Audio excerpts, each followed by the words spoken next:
What are you doing?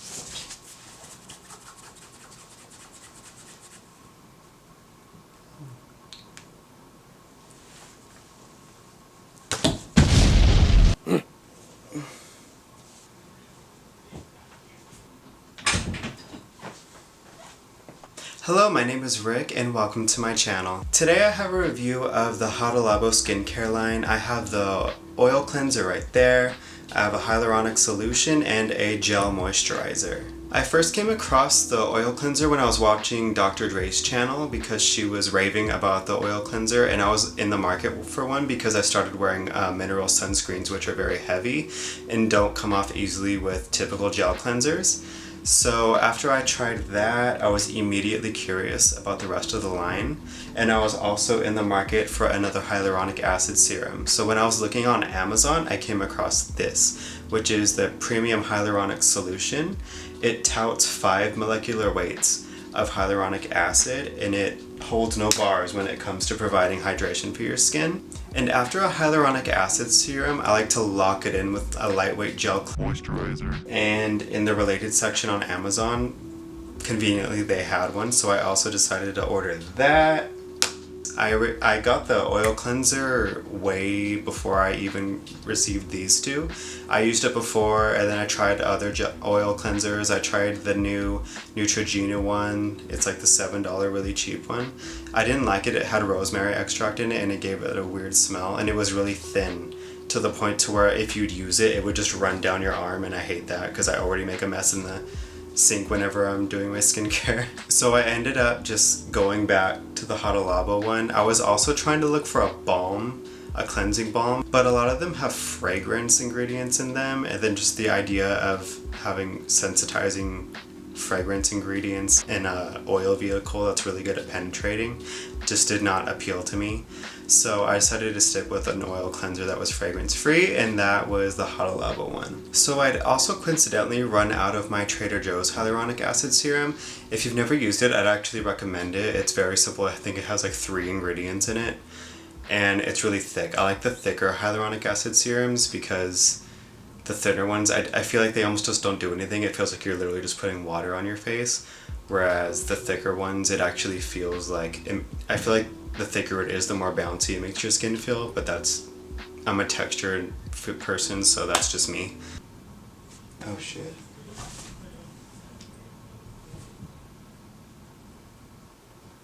Hello. Just watching TV. Yeah. But yeah.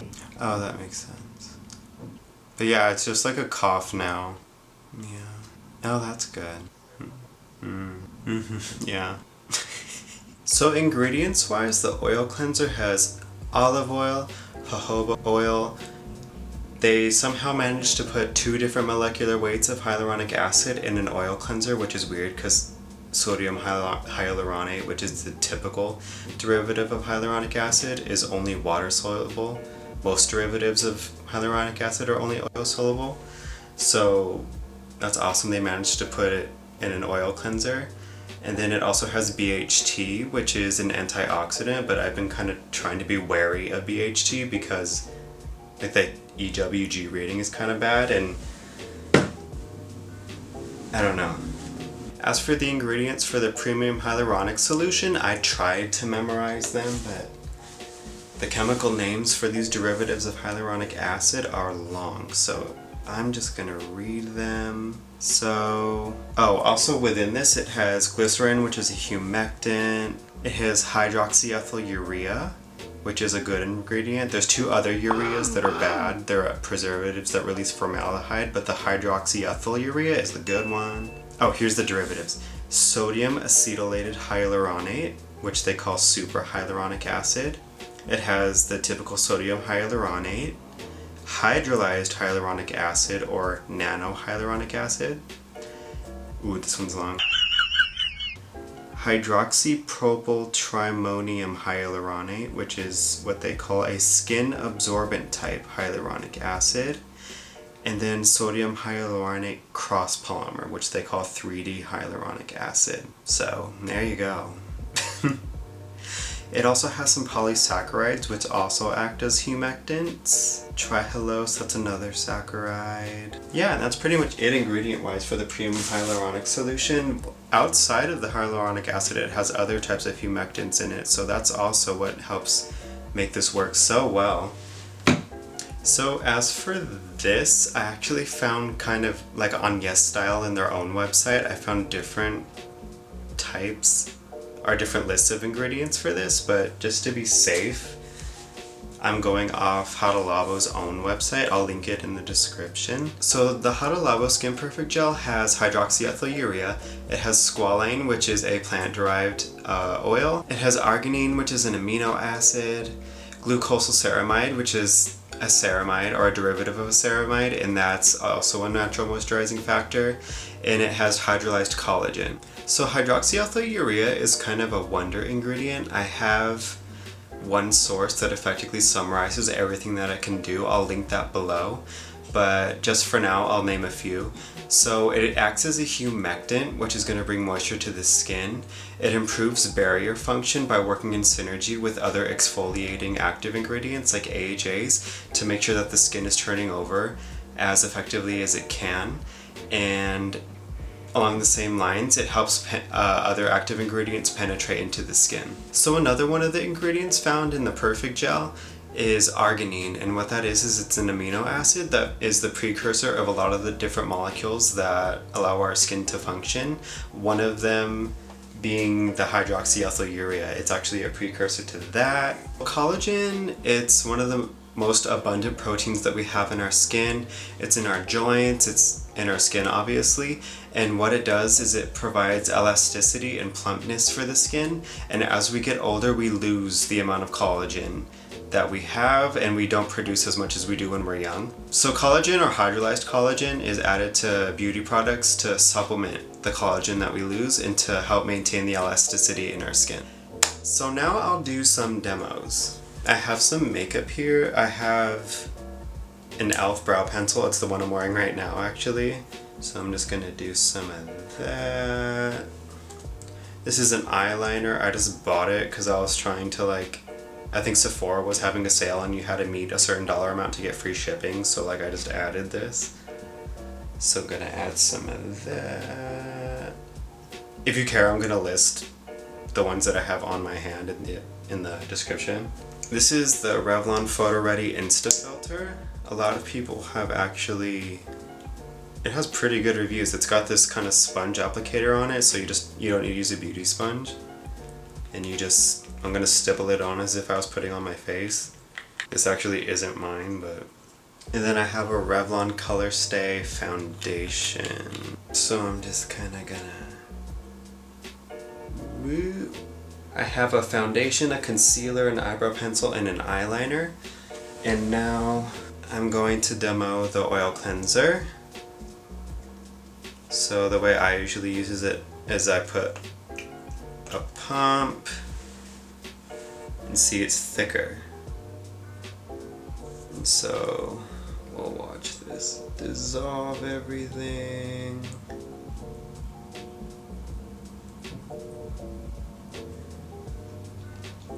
And the reason why oil cleansers work is because most beauty products, their base is usually an oil or an oil-like substance. So like dissolves like, so an oil cleanser is actually going to be better at dissolving makeup than a water-based cleanser.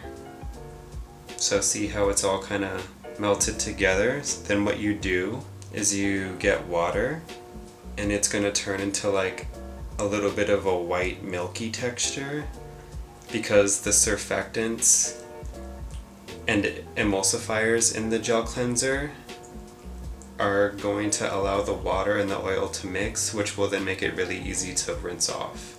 See how it's turned kind of like a milky white? See, so now It's primarily all soaked and saturated, and you can just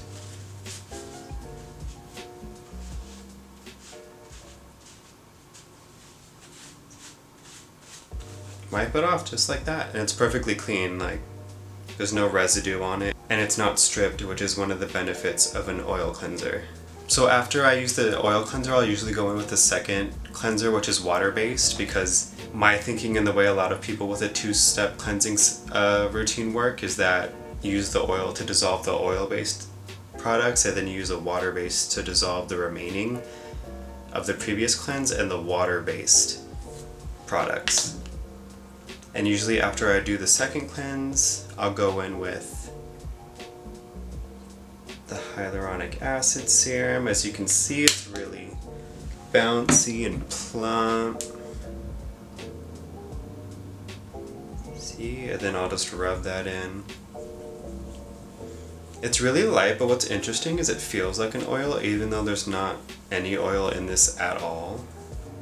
And I put a lot on for just this small area of my skin. A little goes a long way with this product.